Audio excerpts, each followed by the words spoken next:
Hello guys, and welcome back to another Satisfactory guide. This time we're talking all about cable management in your factories, as it's very easy to get carried away and to find yourself amongst both a sprawling mess of conveyors and wire if you're not careful. So if you do find this video helpful in cleaning up your spaghetti cable mess, then be sure to hit the thumbs up, and obviously don't forget to subscribe if you enjoy guides that will make your gaming life a little easier and satisfactory.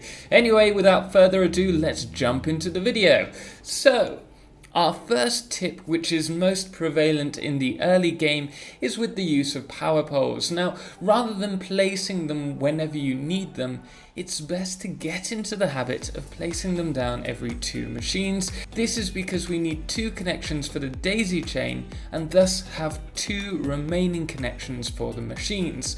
Now, this makes factories with parallel manifolds really easy to cable manage, like you can see here, as along each machine you can place a single power pole. Now equally, if you have 1 row of machines, place them every 2 machines. Now when it comes to placing these poles, try to place them in the same spot on a given foundation along a row.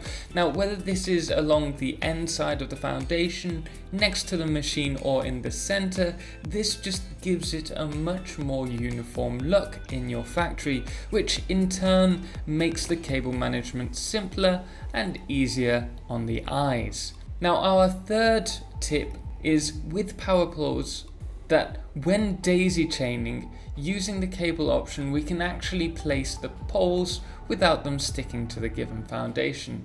Now this can actually be really useful if you want to place the power poles along a walkway, for example, or sit them on top of the splitters and mergers, as you can see here along this manifold. Now our fourth tip is to note cables can clip through walls, which may or may not be what you want. And if you haven't already unlocked the walled connections, which we will be talking about next, then what you can actually do is place down a conveyor wall and have the power cable enter through the hole rather than clipping through. And then once you unlock the next walled cable connections, you can then remove that, place a wall, and do it that way. Now, as we were talking about the power connections for the walls, these are the next things that you're most likely to unlock early to possibly mid-game, depending on when you want to start collecting the coupons. Now, these can be purchased and unlocked through the coupon store, and they are definitely well worth it. Now, our fifth tip in regards to this is the easiest way to use walled connections is to place them along the wall, but ideally with equal spacing. So if you're able to place them every 2 foundations or every 3 foundations, place them in the exact same place on each wall, and that's going to look really nice. Even better, if you can place them in between the parallel factory manifolds, then you get a direct connection to the power poles, which looks really clean and sleek. Now for our 6th tip, if you're looking for a better look with these walled connections, then I recommend placing them higher up along the wall, or even on a second wall or a third wall high, and this means that the power cables are less in the way of you. This means that the power cables are more or less out of sight and just make the factory look a fair bit cleaner. Now, to avoid cables being routed or routed, depending on where you're from, through the factory, you can actually use the double wall connections to run the cables along an underground or above ground conveyor pipe bus, as you can see what I've done here. Now the reason that we've had to use the double connection on this particular build is because we're having to use the hanger bay style doors because we're using curved foundations. However, if you're just having a straight factory tunnel or above, you can actually just use walls along the side and use the single power connection. But once they get to the end, you can then, as you pull the items up, pull the power cables up And moving on, note as I'm doing here, the cables are then sent to the roof of the factory.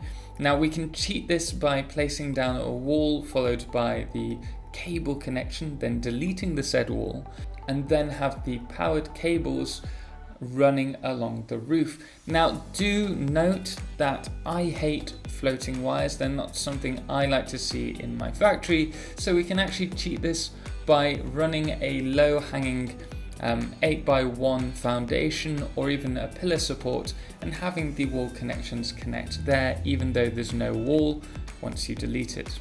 Now our ninth tip, during the late game you'll actually unlock the upgraded power poles, allowing you to power more items from a single pole. Now firstly, note that you can now run your upgraded power poles over the old ones and they will upgrade them, very much like you would do with a conveyor. However, at this point you can now delete the obsolete power poles in between the said power poles in your factory, as you'll only need a third of the amount originally used, making everything look a lot more sparser, minimalistic and cleaner.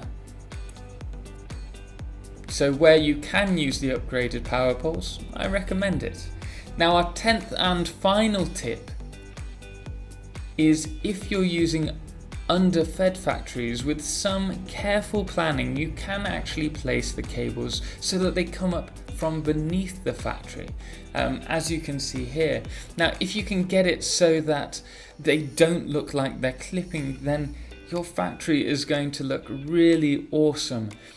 So there you are guys, 10 tips to neater cable management in Satisfactory. Now hopefully this gave you some nice ideas for your factory power logistics, and I know that we could probably go further, and to be fair, I'm really hoping that they develop on the power cable management that we have in the factories, maybe by adding something like the ceiling mounts for power cables, or potentially the powered wall, which I don't know if they're going to continue with the release of that, but if they do, it will certainly be a late game item, which is going to be very expensive for us, but it would certainly be worth it. Anyway guys, if you have any tips on cable management that I didn't cover, or if there was a certain tip that you really liked the idea of, then be sure to let me know in the comment section below. And again, if you did like this video, then hit the thumbs up icon and subscribe if you haven't already. Anyway guys, thank you so much for watching, and as always, until next time, ciao for now.